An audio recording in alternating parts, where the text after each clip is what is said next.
Vous êtes les bienvenus dans ce journal. Il n'y a pas que le virus Ebola qui constitue la préoccupation du gouvernement, qui lutte aussi contre le VIH-Sida. Un centre de traitement ambulatoire sera construit au CHE de Ignasdine. Et puis, plus de 30 espèces animales sont à protéger au parc national du Haut-Niger de Sidakoro. Mamadou Alpha Valdé nous fera découvrir cette réserve. Un mot de sport, Guinée Games est présent parmi les grands sponsors de football du monde à Marrakech pour afficher la couleur guinéenne. Mesdames et messieurs, bonsoir. C'est le moment de faire le point sur les actualités de chez nous.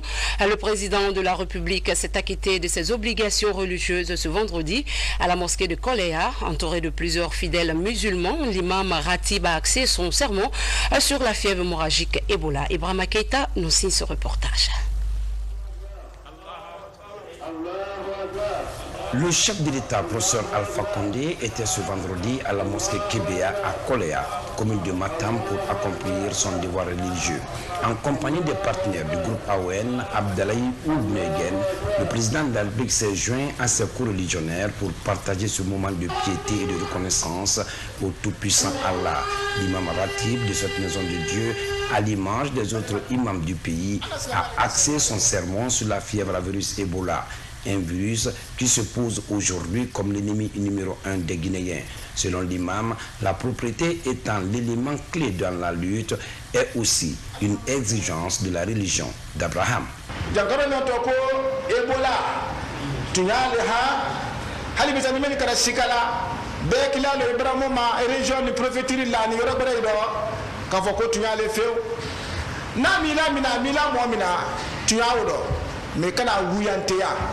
Yalo ko tuyale yeba kama fana ko fene yaji wallahi ayi mo fa lale ele kele fana la saya kede mo siama ne wala ele na mu fe ala ko dahaya bale mal ala salama ka sanyale fo ni ko ki takama e sanyale tala anna dinara fana ka sanyale rakana.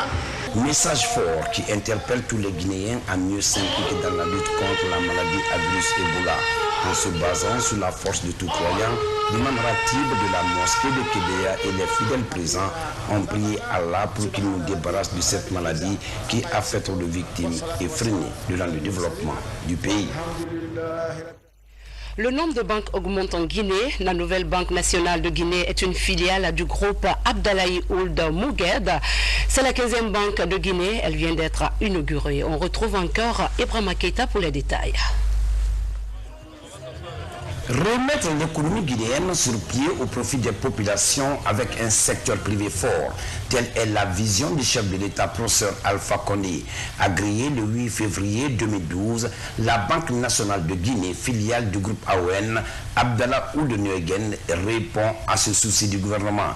15e banque en activité, la Banque nationale de Guinée affiche déjà les ambitions du groupe AON dans le pays. Nous sommes confiants dans l'avenir de ce grand pays. Certes, l'épidémie d'Ebola, en plus d'être un drame sur le plan humain, a brutalement perturbé l'évolution économique de la Guinée, mais sans la déstabiliser. Fort heureusement, et ceci du fait que les fondamentaux de l'économie guinéenne ont été rapidement assainis depuis l'élection à la magistrature suprême de son Excellence, le professeur président Alpha Condé. Notre groupe fera preuve de plus de dynamisme, de réactivité et surtout d'engagement pour que sa contribution à ces processus de développement général demeure importante.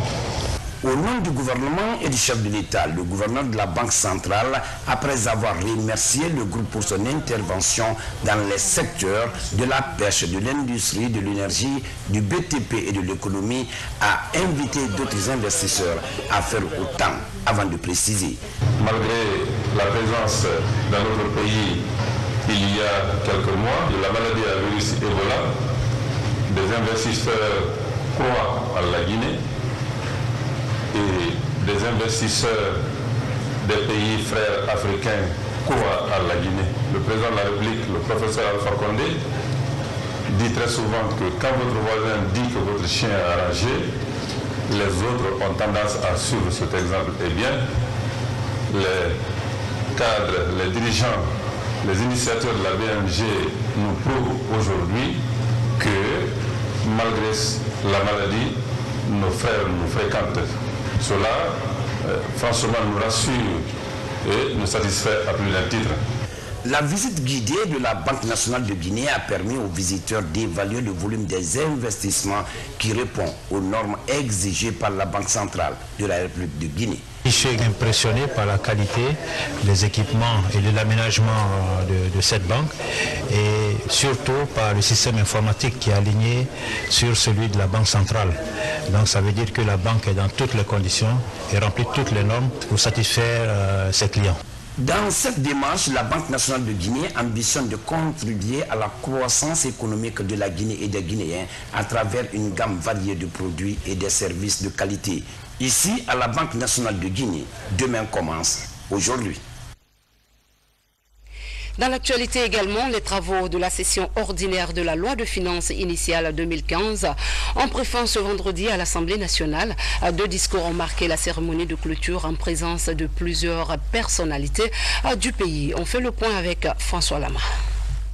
C'est en présence de ce beau monde, membres du gouvernement, représentants d'institutions nationales et internationales, du corps diplomatique et consulaire, que la session du budget 2015 a pris fin après 2 mois d'intenses activités. Session au cours de laquelle des lois, conventions et accords, mais aussi des résolutions ont été adoptées. Des lois qui couvrent plusieurs secteurs socio-économiques du pays. La session s'est très bien passée. Ça s'est bien déroulé, les organes de l'Assemblée ont bien fonctionné. J'ai quand même exprimé une inquiétude. Je me suis demandé comment se fait-il qu'une Assemblée nationale plurielle que nous connaissons aujourd'hui puisse fonctionner sous l'empire d'un règlement intérieur qui a été conçu et élaboré pour une Assemblée monocolore.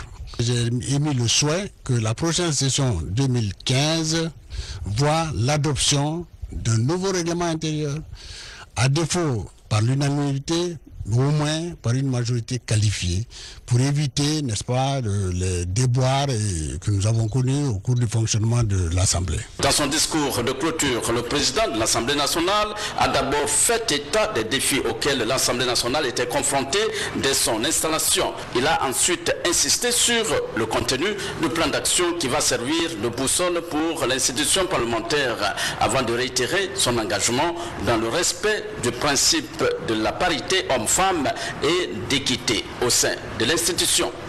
J'ai tenu à ce que notre Assemblée soit à la pointe de la question du genre, dans la mesure où le principe de la parité homme-femme a été entièrement respecté au Parlement de la CEDEAO, avec 3 députés hommes et 3 députés femmes, et partiellement au Parlement panafricain de l'Union africaine, où nous sommes représentés par 3 députés hommes et 2 députés femmes. Je m'étais aussi engagé à privilégier les jeunes. Cela s'est concrètement traduit par les actions de formation dont ils ont tous bénéficié, tant à l'intérieur qu'à l'extérieur du pays, et aussi par les promotions en accédant au statut de député au Parlement panafricain. Je m'étais enfin engagé à être équitable. J'ai déployé tous les efforts pour la cohésion au sein de l'équipe que nous constituons ensemble. Cela a été reconnu et apprécié par les uns et les autres, opposition, non inscrits et majorité parlementaire. C'est non seulement pour ces raisons, mais aussi parce que j'ai à tout prix tenu à la paix dans notre institution, que je me suis abstenu d'appliquer les sanctions disciplinaires prévues par le règlement intérieur à tous ceux d'entre vous qui ont volontairement ou par ignorance choisi de se livrer à des comportements sanctionnés par les articles 50, 55 et 56 du dit règlement. À cela, il faut ajouter la prise en compte du fait que c'est la première année d'expérience parlementaire de beaucoup d'entre nous. Je tiens à vous signaler d'ores et déjà qu'à la 2e année de notre mandat, les actes de ce genre ne seront plus excusés. Ce sont plusieurs députés qui ont réagi par rapport au déroulement de la session qui vient de s'achever. Mais nous en sommes très heureux, des députés de tous partis confondus. On a donné à l'Assemblée l'instrument nécessaire pour le développement du pays, qui est le budget. Le débat est vraiment à un niveau un peu plus bas. Je souhaite que les députés s'imprègnent mieux de leur rôle et de la nature des obligations qui leur incombent pour qu'on ne soit pas une chambre d'enregistrement ou alors une simple foire d'empoigne. C'est une session qui nous a permis de mettre les marques de chacun, de voir que l'opposition doit construire, doit s'opposer et construire. Je suis satisfaite. Il y a eu des petits mouvements de chahut et je pense que les mêmes choses existent dans les grandes démocraties. Ouvrons à présent le chapitre Ebola. La coordination des femmes de la Haute-Guinée passe par des séances de lecture du Saint-Coran pour éradiquer la fièvre hémorragique Ebola. Elles entendent ainsi implorer la grâce divine afin qu'il protège la population guinéenne de ce mal. Ansoumani Toumani Kamara, un reportage. Le blanc, symbole de l'unité et de pureté, a coloré cette retrouvaille religieuse. Ces femmes venues des 5 communes de la capitale sont issues de toutes les préfectures de la savane guinéenne, donc de toutes les sensibilités sociopolitiques du pays. Au-delà de leurs efforts quotidiens dans la sensibilisation des populations autour des mesures de prévention sur Ebola, elles viennent implorer la grâce d'Allah afin que l'épidémie d'Ebola soit vaincue. Une épidémie qui a tué plus de femmes que d'hommes. Nous, femmes de la Haute-Guinée, toutes catégories sociales confondues, sans distinction, entendent se battre à notre manière auprès du professeur Alpha Condé pour anéantir ce virus maudit sur le sol de la Guinée. Madame la Première Dame, notre association se tient à vos côtés dans le combat du développement de la Guinée. Que Dieu nous aide à bouter Ebola hors de nos frontières africaines et surtout guinéennes. Elles sont 50 religieuses à lire le Saint-Coran et à faire de ferventes bénédictions sous l'œil attentif des chefs islamiques et devant un parterre de hautes personnalités du pays.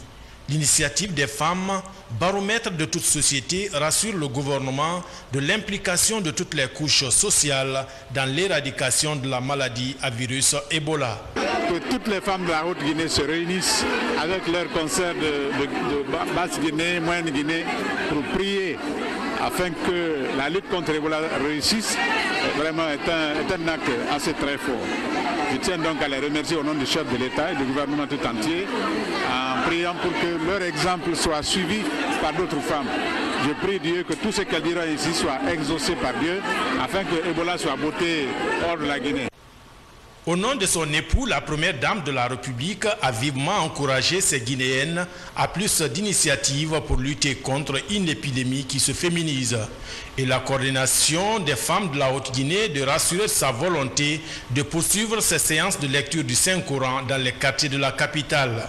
Ces actions religieuses seront ponctuées de sensibilisation sur les comportements à adopter pour éviter l'épidémie d'Ebola qui a tué plus de 1476 de nos compatriotes. Comme annoncé au sommaire, bientôt un centre de traitement ambulatoire dans l'ancêtre de l'hôpital Ignace Dine pour les malades atteints du VIH-Sida. Ce centre permettra de suivre convenablement les malades du Sida pour une meilleure prise en charge. La pose de la première pierre a été présidée par Mohamed Saïd Fofana, chef du gouvernement. Les détails avec Ousmane Bangoura. D'une importante délégation prend part à la pose de la première pierre du centre de traitement ambulatoire des malades du Sida.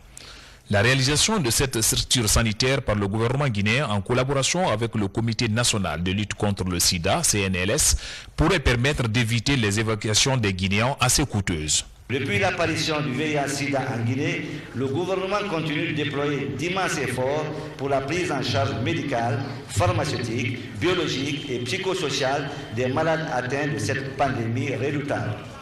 C'est dans ce cadre que, concernant la lutte contre le sida, de nombreuses mesures ont été entreprises conjointement avec le Comité national de lutte par le sida, placé directement sous l'autorité de la primature, et le programme national de prise en charge et suivi des PVVIH. le sida est une maladie, disons, très stigmatisante. Donc là où on doit recevoir les gens, les malades, pour les encourager, il faut qu'il y ait quand même une certaine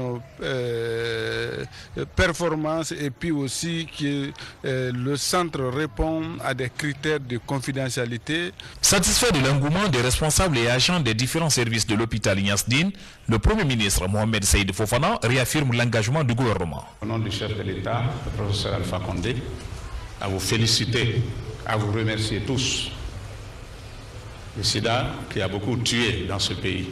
Heureusement qu'au jour d'aujourd'hui, beaucoup d'efforts ont été fournis grâce à l'accompagnement de nos partenaires pour réussir cette prise en charge. Il n'y a pas longtemps, j'étais à Donka.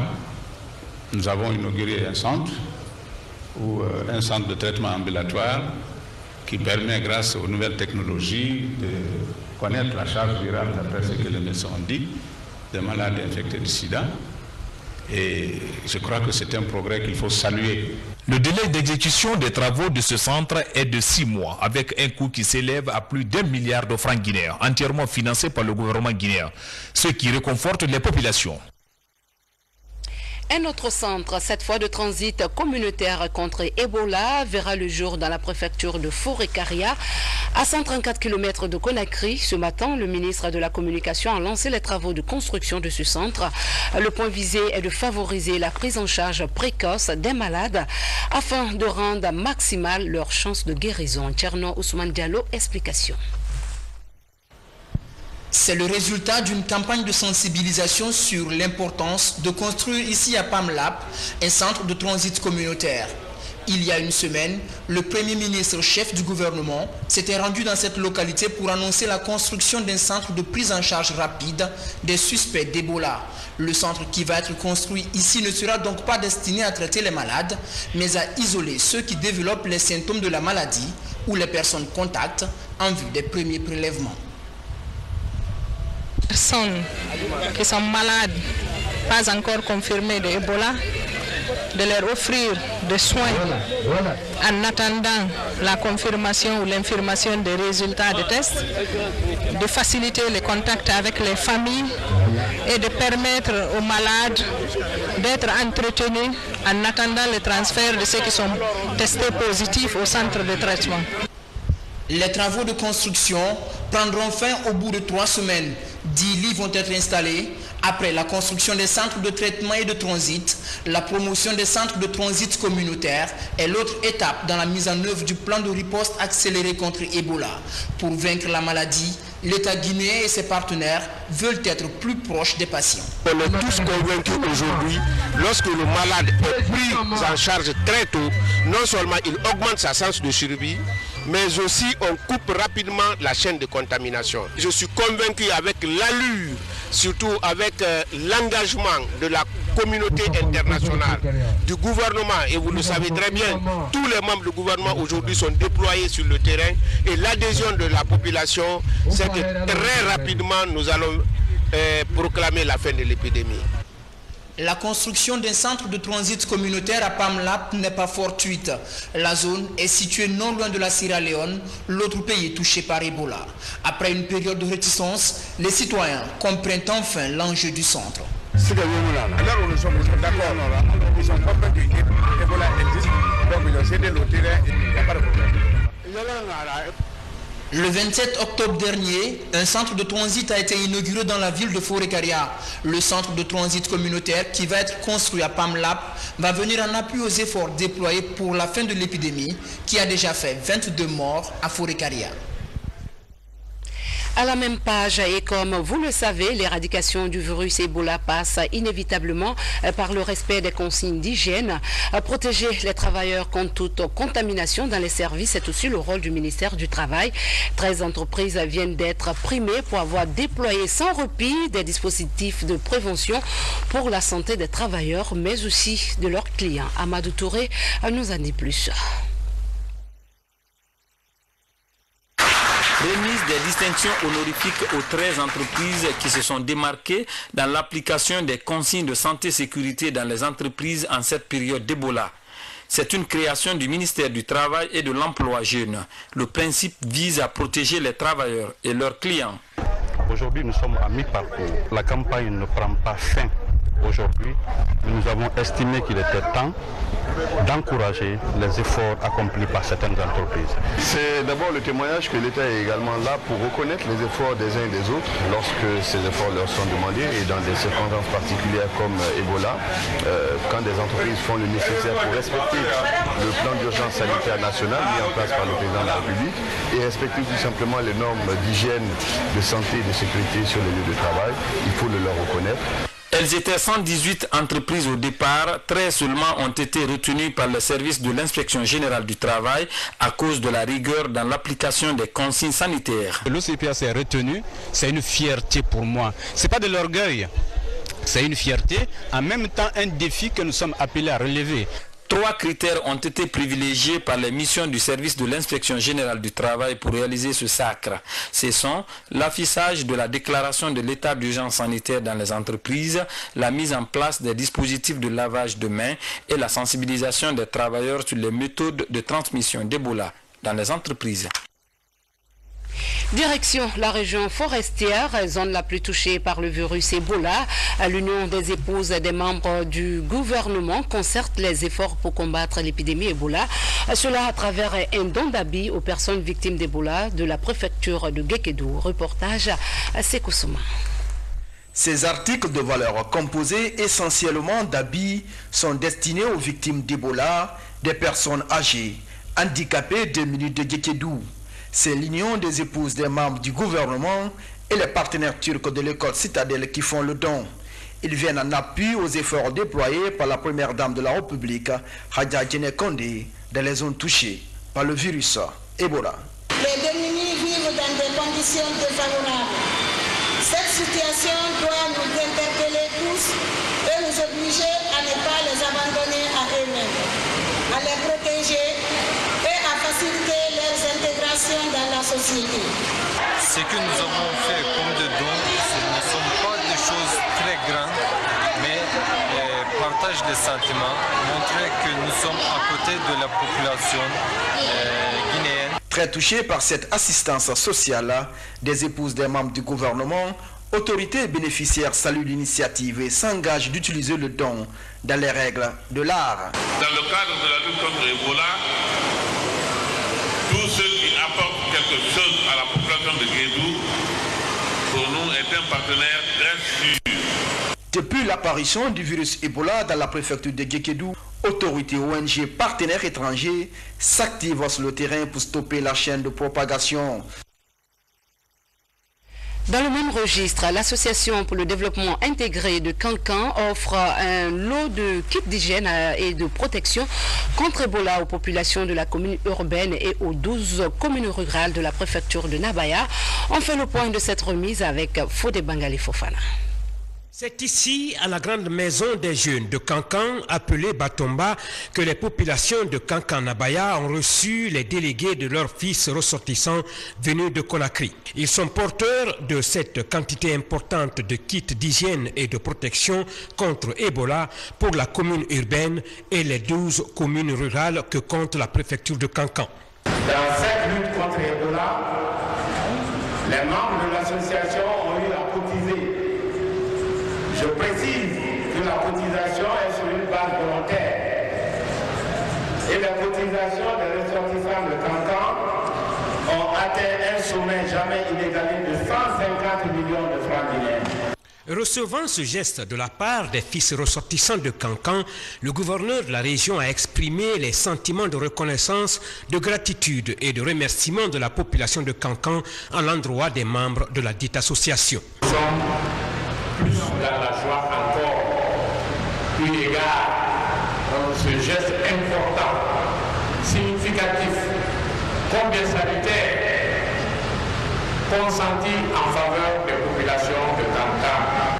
Après la remise de ces kits d'hygiène et de protection, les délégués des 27 quartiers de Kankan et ceux des 12 communes rurales ont suivi une large sensibilisation et information sur le virus Ebola avec Dr Robert Camara, directeur national de la prévention et de la santé communautaire. Retournons dans la région forestière. Terre à descend les messages d'information et de sensibilisation contre la fièvre hémorragique Ebola à Gekedo n'est plus de mise. Les messages véhiculés par les acteurs sont acceptés par les populations. En témoigne l'implication de toutes les collectivités rurales dans le combat pour rompre la chaîne de contamination. Rassuré, le ministre du Commerce a tout de même exhorté la population à se munir de beaucoup de précautions. Le constat avec notre reporter Bernard Tonguino. Pour la 4e fois dans la zone depuis le début de l'épidémie, le ministre du Commerce vient au contact des populations. Dans toutes les communes rurales sillonnées, Marc Yombno appelle à l'application stricte des mesures de prévention. Avant, les populations ne croyaient pas à l'existence de la maladie.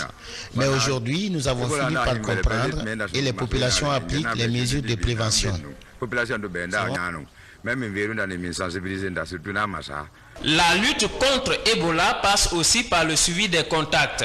Pour faciliter l'opération, un fonds est débloqué par l'État et ses partenaires. Chaque foyer contact reçoit 2 022 000 francs guinéens. Ce montant devrait permettre de maintenir sur place les sujets contacts pendant la période de suivi. Je remercie le gouvernement. S'il faut qu'il vienne encore en aide de plus. Comme dans toutes les zones frontalières, les mesures de l'état d'urgence sanitaire sont appliquées ici. Au poste frontalier de Nongwa, le dispositif de prévention est renforcé. Un constat qui rassure le ministre parrain de la préfecture. Ici, nous sommes au poste frontalier entre la Sierra Leone et la Guinée. Et ce qu'on a constaté vraiment, c'est avec satisfaction que nous avons vu que les mesures sont appliquées et toutes les instructions sont mises en œuvre par le corps médical et aussi des groupements militaires qui sont en place. Depuis plusieurs mois, aucun cas de réticence n'est enregistré dans la préfecture de Gekedu, signe que les populations ont fini par comprendre que Ebola est une réalité. Autre chose à présent, Women in Mining Guinea, ce qui signifie les femmes dans l'industrie extractive en Guinée, secteur souvent réservé aux hommes. Elles sont nombreuses dans notre pays à se tailler une place dans les mines. À quelques jours de la nouvelle année, l'association fait son bilan. L'objectif est de promouvoir les activités de la couche féminine guinéenne et les soutenir dans le développement de leurs entreprises. Pour en savoir davantage, suivons ce reportage de Djene Yansane. Women in Mining, les femmes dans l'extraction minière, c'est le nom d'une ONG de femmes évoluant dans l'industrie extractive et le secteur minier en Guinée. Ces femmes ont exposé sur les activités menées au cours de l'année 2014, des activités axées sur la formation de 20 femmes sur le leadership féminin, la campagne Zéro Ebola et la formation des médias. Nous avons créé cette ONG pour défendre leur premièrement, mais aussi inciter les femmes à s'impliquer dans le secteur minier, qui est le deuxième employeur en Guinée après la fonction publique. Donc beaucoup d'opportunités pour les femmes, beaucoup d'opportunités d'emploi, mais aussi beaucoup d'opportunités pour le contenu local, la sous-traitance locale. Composée de 33 membres, l'ONG Women in Mining développe les initiatives pour accompagner le gouvernement dans ses actions de développement. C'était une très belle cérémonie et qui montre la vitalité de nos sœurs qui essayent de vraiment professionnaliser, d'attirer la gente féminine dans des activités qui ne sont pas en général consacrées aux femmes. Ça prouve à satiété que c'est possible de le faire et il y a des exemples probants et donc c'est à elles aussi de se prendre en charge. Cette ONG se propose, et elle a déjà donné ses preuves, elle commence bien, de s'intéresser à la condition féminine pour que dans le secteur minier,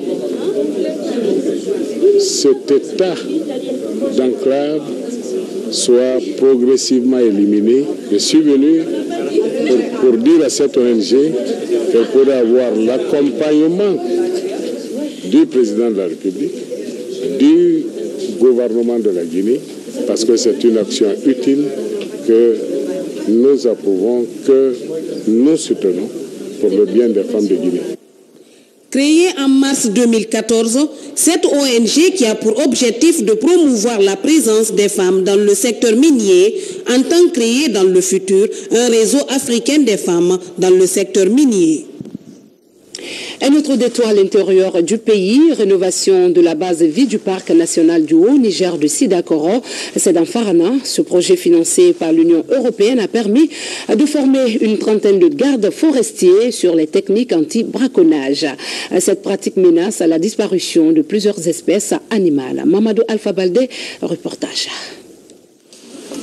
Des gardes forestiers en démonstration sur les techniques de capture de potentiels braconniers. C'est le résultat de 5 semaines de formation sur la lutte anti-braconnage ici au Parc national du Haut-Niger de Sidakoro. Financée par l'Union européenne, la formation a touché 35 agents formateurs venus de toutes les régions. Ils sont élevés au grade de colonel, commandant, capitaine et devront à leur tour former 2000 gardes forestiers dans tout le pays. Ils ont appris une doctrine lutte anti-braconnage complet. C'est-à-dire les enquêtes proactives, c'est la collecte d'informations, la sensibilisation, éducation de la communauté, l'analyse d'informations, la planification d'opérations, et puis pour les opérations, la poursuite, le pistage, l'arrestation. C'est vraiment fait exprès pour la lutte anti-braconnage. Dans la zone des Monimba, nous avons des braconniers qui viennent du Libéria, qui viennent de la Côte d'Ivoire et de la Guinée elle-même. Et ça fait un grand problème pour l'aire centrale.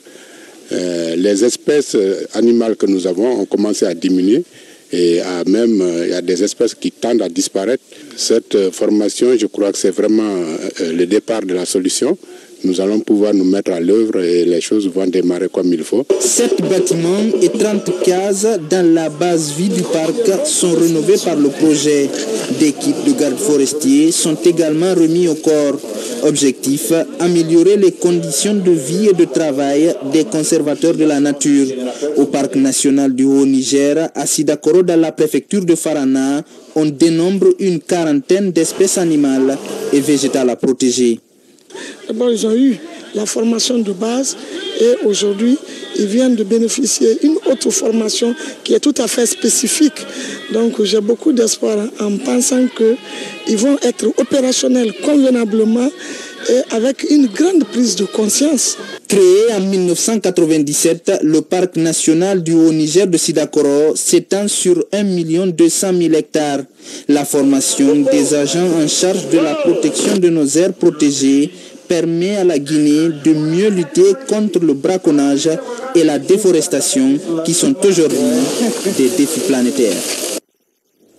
Face à la presse, les responsables du projet de la résilience et adaptation aux impacts négatifs du changement climatique dans les zones côtières vulnérables de la Guinée fait le bilan des activités déjà réalisées. La presse a été invitée à s'impliquer dans la sensibilisation des populations sur la protection de l'environnement. Ça, à Maratono. Le climatique constitue l'un des problèmes majeurs de l'humanité. En Guinée, cette préoccupation est partagée par les membres du projet de renforcement de la résilience et l'adaptation aux impacts négatifs du changement dans les zones côtières vulnérables de la Guinée.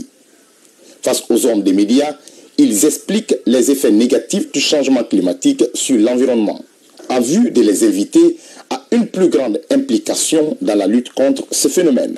L'objectif de cette conférence, c'est d'abord de rencontrer la presse, leur expliquer d'abord ce que c'est que le changement climatique et en vue d'organiser un atelier de renforcement des capacités des hommes de médias, des cadres de la presse, pour que la connaissance soit renforcée et que les explications au niveau des ondes pour toute la communauté, pour toute la population guinéenne soient perçues.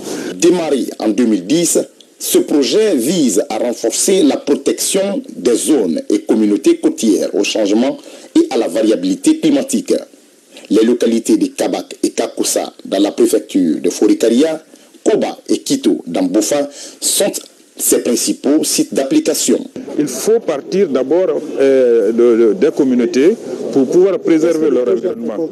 Le projet a concrètement mené des activités de sensibilisation au niveau de ces communautés, a mené des activités pilotes au niveau de ces communautés et des sites pilotes, a eu à intégrer les aspects changement climatique dans certains plans. Selon les membres de ce projet, si les dispositions ne sont pas prises, le phénomène de variabilité et de changement climatique affectera le développement socio-économique de la Guinée. Ce qui aura pour conséquence l'élévation du niveau de la mer, l'intrusion saline, la perturbation du régime pluviométrique ainsi que la sécheresse. Toujours dans l'actualité de chez nous, le chef d'état-major général des armées poursuit sa tournée dans les unités de la capitale. Le général de division Namori Traoré a invité les hommes de rang à respecter les mesures de prévention contre Ebola. Il a ensuite mis l'accent sur la poursuite de la réforme du secteur de la sécurité. Commandant Mohamed Kassé est notre correspondant de la presse militaire. Comme dans toutes les autres unités de la capitale, au bataillon spécial de Conakry et au bataillon spécial de la sécurité présidentielle, le chef d'état-major général des armées a axé son intervention sur le plan d'action de l'état-major général des armées relatif à la réforme du secteur de la sécurité. Les mémoires de proposition constituent un volet de la gestion des ressources humaines. Et la gestion des ressources humaines constitue une des priorités du commandement dans le cadre de la réforme du secteur de défense et de sécurité. Et l'objectif visé de cette réforme dans le cadre de la gestion des ressources humaines, nous voulons que la retraite soit automatique. Nous voulons que les avancements au grade soient automatiques. La gestion des ressources humaines constitue une de mes priorités parce qu'elle permet de définir le plan de carrière. Le général de division Namori Traoré, en compagnie du directeur adjoint du service de santé des armées, a prodigué d'utiles conseils aux militaires dans la lutte contre l'épidémie Ebola, avant de les inviter à la vigilance et au renforcement de la discipline dans l'accomplissement de leur mission républicaine. Et puis, le nouveau sous-préfet de Womé est installé dans ses fonctions. Sa priorité immédiate est de restaurer l'autorité de l'État et aussi mettre en confiance les citoyens réfugiés dans les villages environnants à retourner dans leur localité. Le point avec Ali Akamara.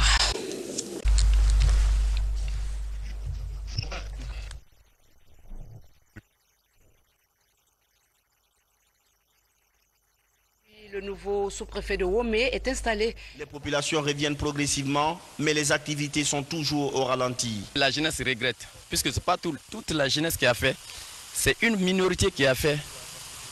La jeunesse regrette. Pourquoi même ils sont dans les autres villages, ils regrettent. C'est dans ce contexte que le nouveau sous-préfet de Womé a pris fonction ce lundi 14 décembre, un autre jour historique. Ce natif de Samoï, une des localités voisines, a un énorme défi à relever. Je suis là, sur la sous-préfecture de Womé, pour le représenter, le gouvernement, le préfet et toutes les autorités. Donc, je ferai tout pour ramener la paix à Womé. Tous ceux qui sont loin de près, ils seront tous ici. La jeunesse de Womé surtout donnerait tout pour formater le disque dur de cette tragédie qui a endeuillé tout le peuple de Guinée. Mais le mal est fait et la justice est déjà saisie du dossier. Monsieur le sous-préfet a été investi dans cette mission par le président de la République, le professeur Alpha Condé, pour mener à bien le développement de cette localité, de cette sous-préfecture. Mais je dois dire encore que la justice suit son cours, que la population de Womé ne peut pas être condamnée par la forfaiture de certains de ceux-là qui ont commis ce crime ignoble et horrible. Actuellement, le dossier est sur la table du procureur de la République près la cour d'appel de Cancan. Plus de 30 présumés auteurs ou complices de cette tragédie sont toujours en détention provisoire et attendent d'être édifiés sur leur sort. Un mot de sport. La société Guinée Games a imposé le tricolore guinéen à Marrakech, au Maroc. C'était au cours de Sport Expo. La présence de cette entreprise de jeu parmi les plus grands sponsors du football du monde devrait contribuer à asseoir le football guinéen. C'est le Tata Diallo. Plus d'une trentaine d'exposants internationaux de Guinée Games pour 72 heures de prise de contact, d'échange et d'accord. C'est parti pour la 4e édition du Foot Expo Forum de Bab Stid à Marrakech. Le football, comme je l'ai dit, c'est une immense plateforme pour le sport quand il est pratiqué sur le terrain de jeu, à la télévision et partout. Et c'est là où nous avons besoin des partenaires économiques et des médias. Et ces partenaires économiques font partie de Foot Expo. Guinée Games est un acteur important pour le Foot Expo parce qu'il l'a accompagné l'année dernière, il refait encore confiance à ce Foot Expo. C'est vrai que Guinée Games va devenir peut-être dans les prochaines années l'acteur, le moteur de Foot Expo. Ici, c'est le monde du foot et les spécialistes des produits du foot qui se donnent rendez-vous. Et pour la 2e fois consécutivement, une entreprise guinéenne, en l'occurrence Guinée Games, participe à ce forum intercontinental. Je suis d'autant plus satisfaite parce que Guinée Games maintenant s'exporte sur des événements internationaux, ce n'est pas peu dire. Et au tout dernier mois, Guinée Games était en Namibie pour la CAN féminine. Et cette fois-ci, nous nous retrouvons ici à Marrakech. C'est pour vous dire que c'est toujours la Guinée qui gagne. Guinée Games a 3 grands produits, dont le 190 qui sont le 6 tirages dans la journée. Le deuxième produit, le Pass-Guy, c'est le pari sportif de Guinée. C'est parier sur les grandes rencontres de football et les championnats internationaux. Et le 3e produit, c'est le Gaming Center. C'est la course de lévrier virtuelle sur lesquelles nos parieurs sont amenés à parier sur des écrans géants. Jusqu'au 20 décembre, donc, Marrakech sera non seulement la capitale mondiale du foot avec la Coupe du Monde des clubs, mais aussi et surtout la capitale mondiale des produits du football. Page rose du journal. Avant de nous quitter, heureux ménage à notre collègue Maferin Camara qui a convolé en juste noces ce vendredi. L'équipe de la rédaction te souhaite ses vœux de bonheur. C'est tout pour ce soir. Merci de votre attention et très bon week-end accompagné de nos programmes. Bonsoir à tous.